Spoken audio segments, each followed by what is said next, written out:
Olá, sou o professor Laércio Tavares da Fabra. Antes de começarmos a nossa prometida palestra sobre História da Arte, curta-nos no Instagram, siga-nos nas nossas redes sociais e venha fazer parte do grupo Fabra, da família Fabra. Você será muito bem-vindo e se surpreenderá com a nossa instituição. Mas vamos lá. Hoje, o nosso objetivo é falar um pouco mais, não tão profundamente, mas falar um pouco mais, estender um pouco mais o assunto sobre história da arte. O que é história da arte? Como é que se faz história da arte? O que se pensa sobre arte? O que é arte através da sua história? E falar de história da arte não é diferente de falar de qualquer outro segmento histórico. História da arte é história. Então a história tem começo, meio e sequência, né? Que é onde nós estamos, século XXI. A história da arte inicia-se juntamente com a história lá no período paleolítico. O que é período paleolítico? Ellen, beijo para você, obrigado por seguir. Vamos lá. Então, o período paleolítico é a antiga idade da pedra. Paleo, antigo, litos, pedra. Então, antiga idade da pedra. É o início mesmo, nós estamos falando de 30 mil anos atrás.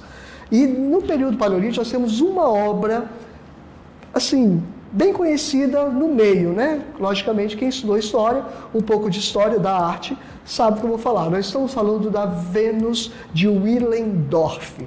O que é a Vênus de Willendorf? Primeiro, o que é Vênus? Vênus, estamos falando da figura do feminino, a mulher.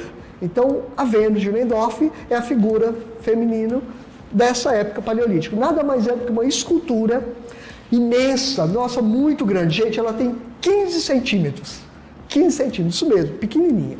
Então é uma escultura em pedra, uma pedra que era policromada no passado, mas com o tempo ela logicamente não está mais colorida, mas é uma escultura feita para...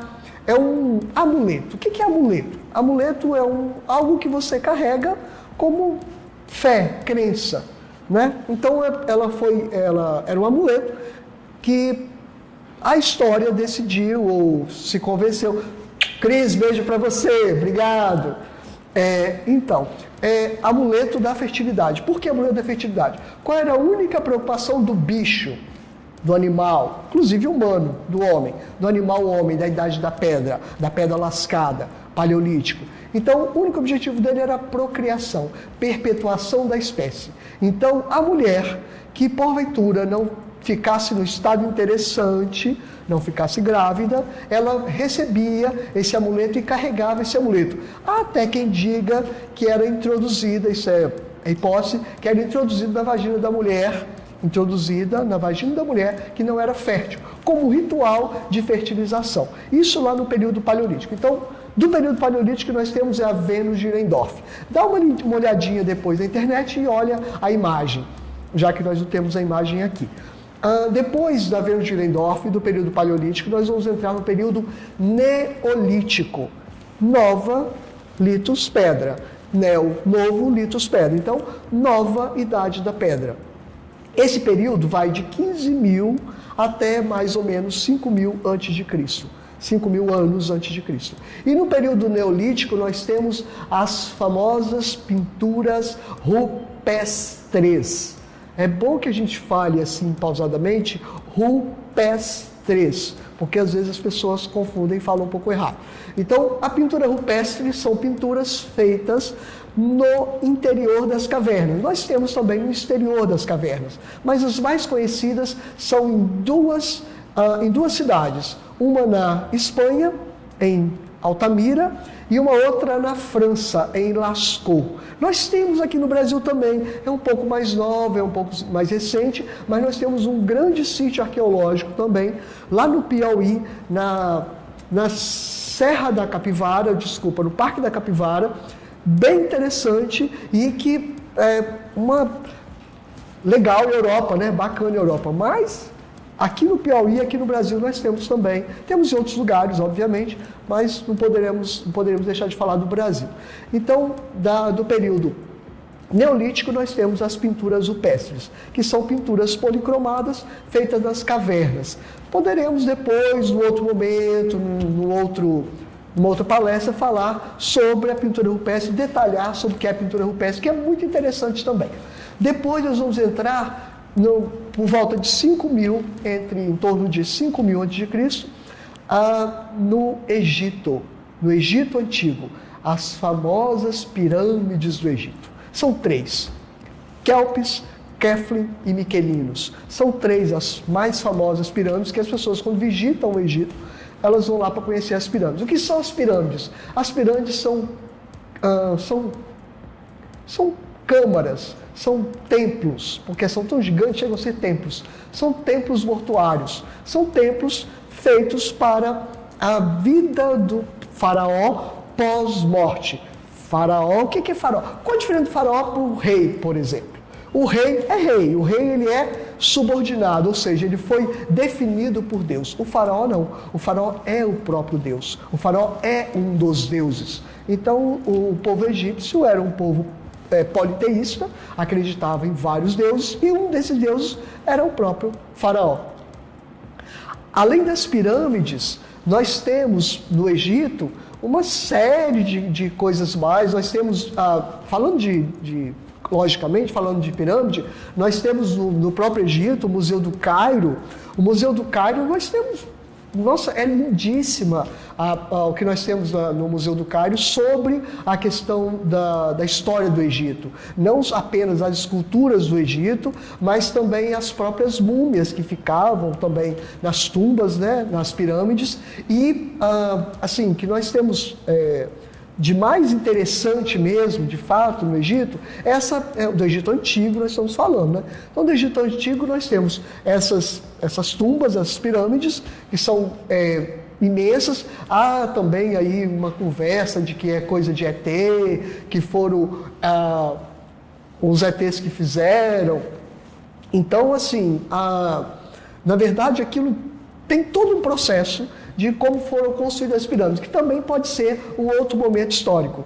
Então, desse período de 5.000 até mais ou menos, durou mais ou menos 3.000 anos, nós temos o famoso Egito. E por que o Egito é tão conhecido? Por causa das suas escritas. O povo egípcio tinha uma escrita extremamente impecável, que é a escrita cuneiforme. Eles escreviam nas pedras. São sulcos nas pedras. Inclusive no Egito nós temos, famoso também, né? Nós temos as esculturas. Nós temos a escultura, o alto relevo e o baixo relevo. Para quem perguntou o que nós temos mais, então nós temos a escultura. A escultura é a figura saída da pedra.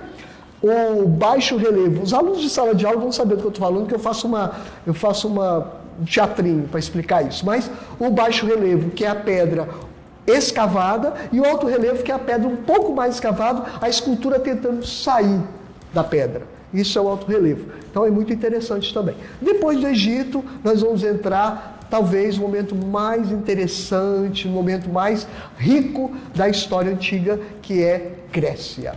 Então, da Grécia, a gente nunca vai poder deixar de falar, falando de escultura.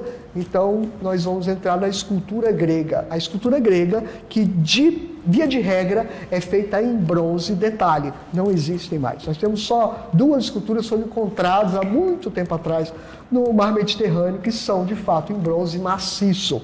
Mas quando Grécia perde a guerra contra Roma, aí entra outra história, que é a história da humanidade mesmo. Aí, na verdade, Roma pega os próprios escultores gregos e fazem réplicas em pedra daquelas esculturas em bronze. E as que eram de bronze, romano é povo guerreiro, né?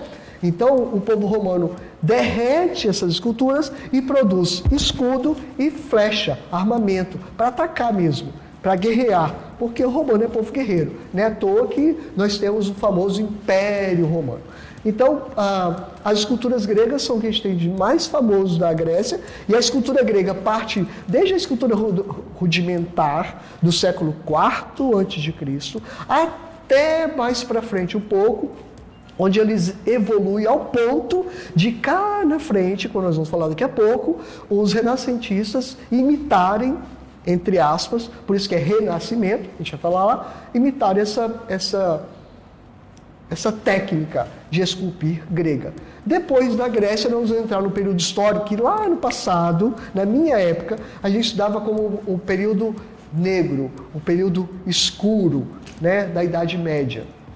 Então, o período onde tinha a cegueira, mas a gente sabe que não foi bem assim e a história mudou essa concepção de mundo. Mas nós teremos do século III após Cristo até o século III depois de Cristo, nós temos a Idade Média. A Idade Média vai até o século V, é bem verdade. Mas entre o século III, IV e V nós temos o Renascimento, que faz parte da Idade Média, porém já é um período de evolução histórica, pelo menos, né? Cultural, de efervescência cultural. Então, durante a Idade Média, a riqueza está na religião. Então, nós estamos falando de religião cristã, no cristianismo. É o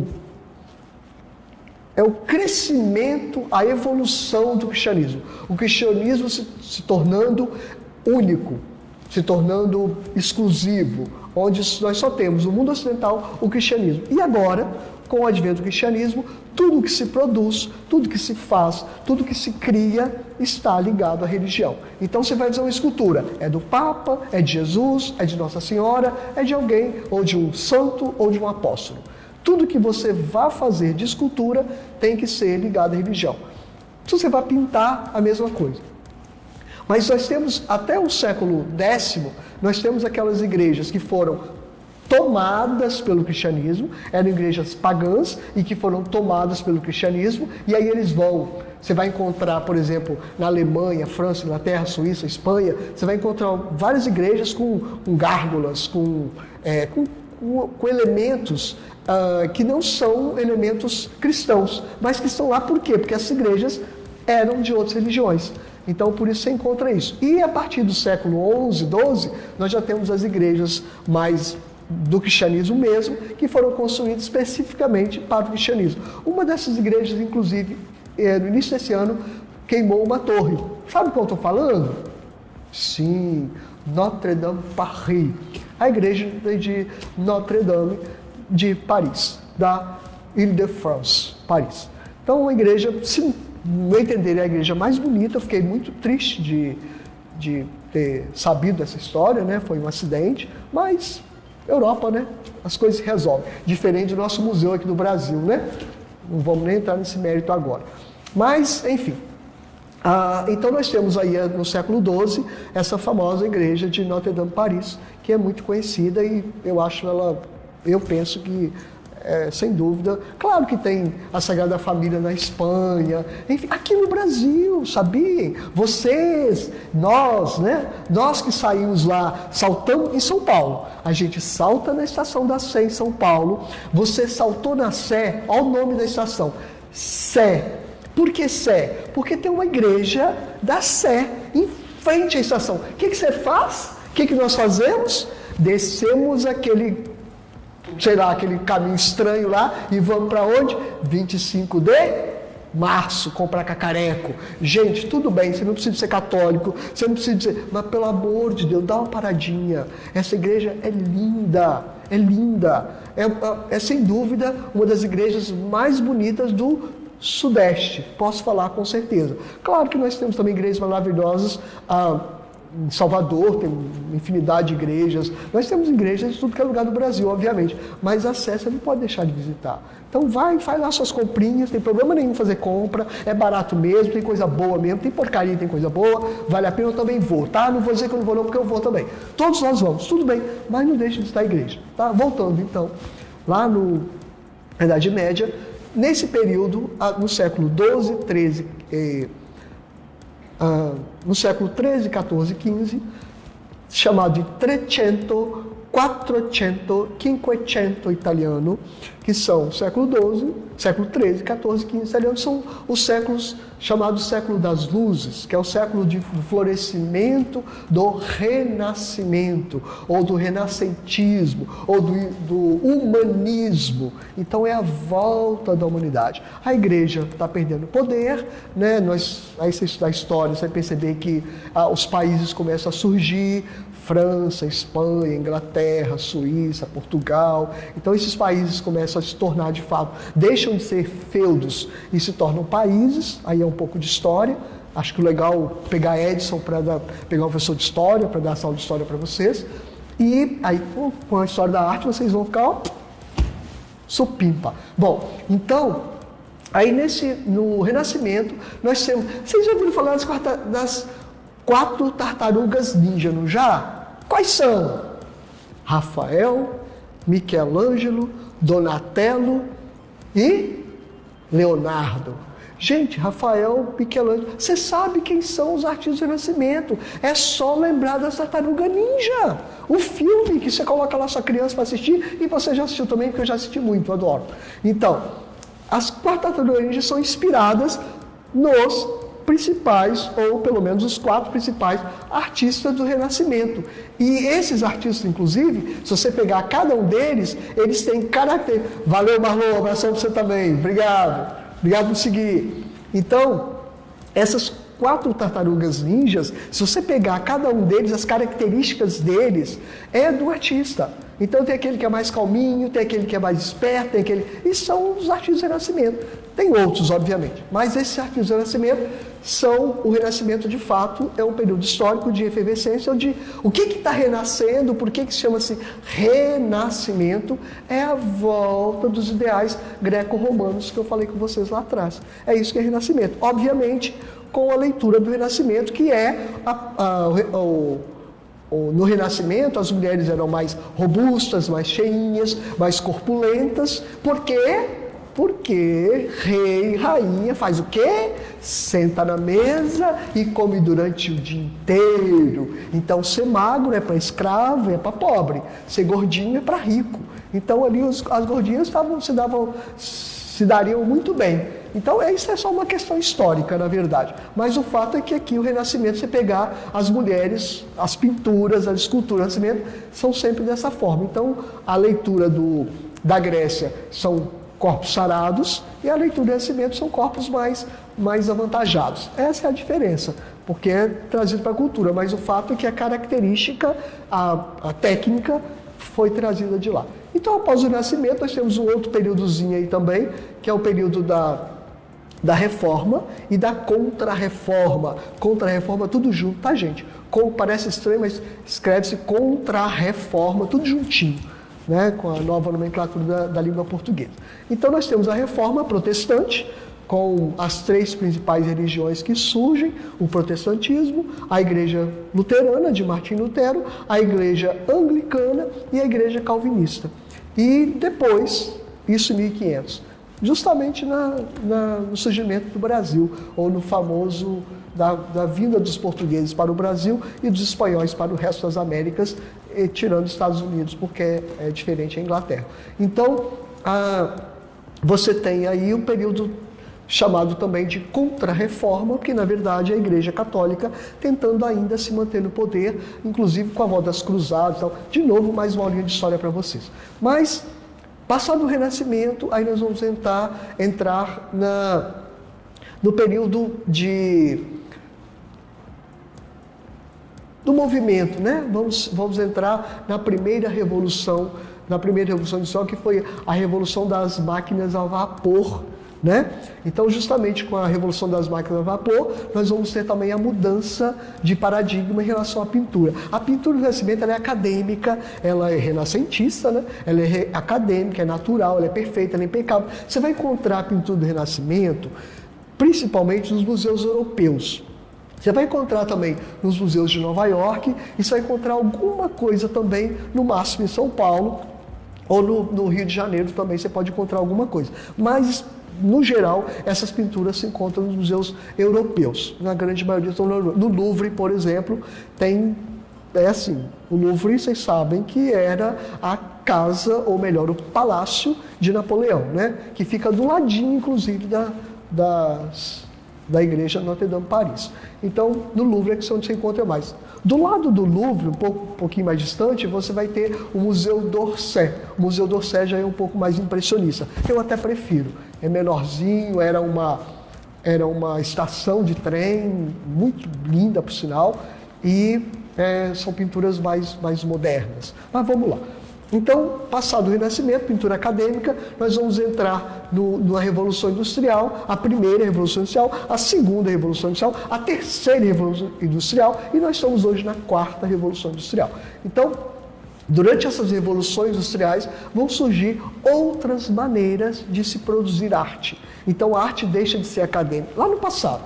Então, a arte deixa de ser acadêmica, eles vão buscar novas formas de linguagens artísticas. Aí vai surgir o impressionismo de Renoir, Manet, Monet, Degas, são artistas franceses. E nós temos também Van Gogh, que é espanhol, nós temos que é pós-impressionista, nós temos o expressionismo alemão. Então nós vamos ter outras linguagens artísticas buscando outras formas de enxergar ou de pintar ou de fazer a realidade dentro da sua linguagem de cada artista. Depois disso, da pintura moderna, nós vamos entrar, eu falei de Brasil para vocês, em 1500, porque a dificuldade do brasileiro entender a arte.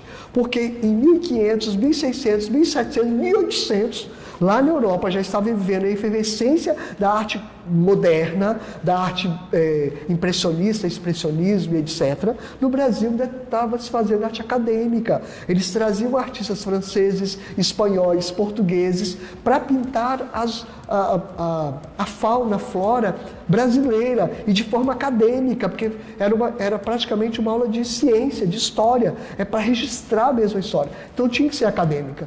Então essa é a nossa dificuldade de entender. Quando chegado em 1922, com a Semana de Arte Moderna Brasileira, com os artistas de São Paulo, a mais conhecida delas, o famoso Abapuru, que aliás, gente, falei de São Paulo, você vai a São Paulo, gente, o MASP, a pintura do Abapuru de Tarsila do Amaral, que nunca esteve no Brasil, está nesse momento no MASP de São Paulo. Pela primeira vez na história, a Argentina emprestou essa obra para estar exposta no Brasil. Daqui a pouco ela volta e você só vai vê-la no Museu de Arte Moderna de Buenos Aires. Uma desculpa boa para ir para Buenos Aires também, né? Mas enfim, ela está aqui pertinho de nós. Então, o fato é que a arte moderna, ela não chega ao Brasil. Ela só vai chegar no Brasil, pasmem, no século XX.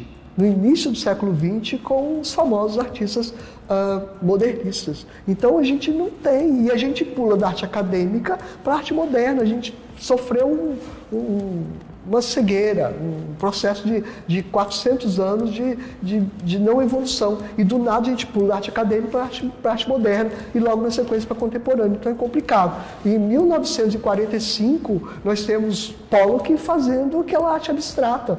Arte abstrata pura mesmo. Então, a partir dos anos 40, 50, 60, já vão ser arte abstrata. Abstração pura. Abstração nós chamamos de abstração informal, sem ser a formal. Nós temos a abstração formal, nós temos a abstração feita a partir de... o cubismo, por exemplo, de Picasso e Braque. Então nós vamos ter a partir daí várias e várias linguagens. E hoje, né, para a gente fechar um pouco esse assunto, para a gente não fechar obviamente, né, para a gente encerrar essa pequena palestrinha de hoje, nós temos a arte contemporânea. O que é arte contemporânea então olha só, vamos lá. Período paleolítico, nós temos a Vênus de Willendorf. Período neolítico, nós temos a pintura rupestre, que é acadêmica, gente. Você pegar a pintura rupestre lá de Altamira, na Espanha e Lascaux na França, é acadêmico. Tem luz, sombra, volume, perspectiva, é acadêmico, é perfeito. Em outro momento a gente explica por que é acadêmico. Depois a gente vai para a arte egípcia, que tem uma linguagem própria, que tem a gente chama de, por exemplo, a escultura egípcia, regra da frontalidade. Está aí mais uma nova uma nova aulinha para frente. O que é regra da contabilidade? Deixar curiosidade para vocês. Então, nós temos no Egito essa história da pintura específica, nós temos a pintura acadêmica, impecável, a escultura acadêmica, pintura também tem, mas é porque desapareceu. A escultura impecável, grega, e nós temos o fim dessa escultura impecável, que é durante o período da igreja, porque a igreja é proibido você fazer isso, porque a adoração é apenas a alma, né? O corpo é o cárcere da alma, é assim que eles pensam, então você não pode mais trabalhar o corpo de maneira acadêmica. Então desaparece. E ela volta no Renascimento acadêmica de novo. Estão seguindo o processo histórico? E aí depois disso nós vamos entrar no mundo moderno, que é mudança, que é inovação, que é a pintura impressionista, e no Brasil a gente não teve esse processo e a gente já parte direto para a arte abstrata. Então o que é arte abstrata? A arte abstrata foi um processo, gente. Um processo, a gente sai do acadêmico, vai para o impressionista, expressionista, cubismo, vai para uma série de leituras e chega na arte abstrata. É só isso, é só isso. E o que é arte contemporânea? Aqui atrás é uma obra minha, é uma pintura. Isso aqui é uma arte, não é um impressionismo. Vocês olharem à distância, vocês vão ver que as florzinhas estão até bonitinhas, mas é borrão de tela, impressionismo, impressão. Então, mas que isso é uma arte contemporânea. Eu estou vivo, estou aqui, tenho 50 anos, sou artista contemporâneo. E eu faço essa arte, então ela é contemporânea. Entenderam o que é arte contemporânea? A arte contemporânea é tudo que é feito na contemporaneidade. Agora, na arte contemporânea, nós temos a arte abstrata, nós temos a arte acadêmica, nós temos o hiperrealismo, que é uma outra coisa. Sabe o que é hiperrealismo? É isso aqui, ó. Tá vendo? Você está vendo minha mão, o detalhe da mão, tudo, até o pelinho da mão? Isso é hiperrealismo. Então é você expandir a figura ao ponto de enxergar detalhes da figura. Hiperrealismo também é arte acadêmica. E nós temos umas outras formas. Foi um prazer, gente. Então, na próxima a gente explica detalhadamente, vocês escolhem e a gente explica o que vocês querem ouvir sobre. Prazerão, siga-nos. Grande abraço.